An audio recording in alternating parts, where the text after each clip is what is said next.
want, you can actually check it out. It's right behind you there. Oh, okay. I just had her running up or running this morning, and it's going well. The person that I lent it to last snowstorm said they did about 6 or 7 driveways, and right towards the end they said it kind of started stuttering in it. So I just put it back in the road because I still had 45 other customers, and this was just on the back burner. But then situation with what happened with yours, like I said last night, I pulled it over and I started it up, it ran fine, and it did shut off right away. And I'll tell you what I found. The fuel shutoff was off. I have a customer who I know. This is the customer actually that we lent it to. This is their piece of equipment. I just got the parts in yesterday, so theirs took a big mess. However, the customer who I lent it to is a neighbor, and his other neighbor is also a customer. I'm just going to be honest. He can sometimes do something like maybe shut that fuel off and turn around. I'm thinking what may have happened is my one customer, Mark, may have accidentally turned the fuel off, went inside, and then Karen came out, or Roy's the other guy's name, and he went to start, and it ran the fuel out, and then it started sputtering. But I turned it on, and it was good to go. We can start it up for you and everything, but let me just finish up so we can get moving. Sure. I'm almost done here. I've been rushing around well, I need to slow down.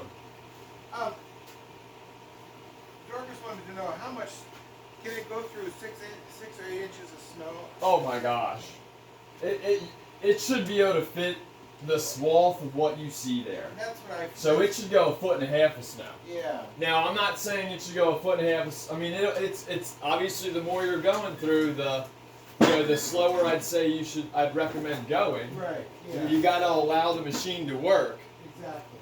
But no, for the most part, with that size equipment, we don't get too many opportunities to test them here more recently in PA, but I'm sure. You know what? Never mind.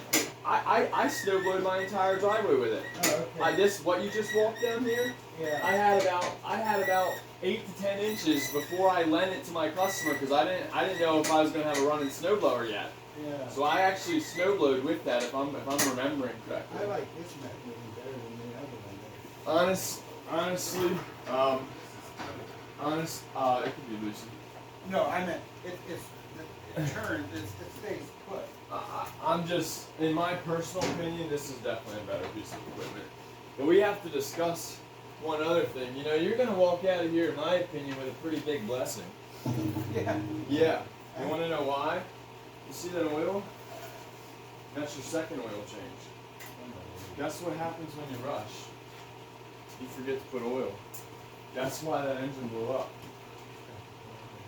It may have blown up because I was rushing yesterday. This is yours, and I went out last night, 10 o'clock at night. I came down to check that one for you. I pulled the dipstick. I feel bad for you. Exactly. Thank you, Lou. You feel bad for me. Because guess what? You get a free snowblower. Oh my. How about it? Yeah. 65. You owe me $65, and that's your machine. Are you sure, Justin?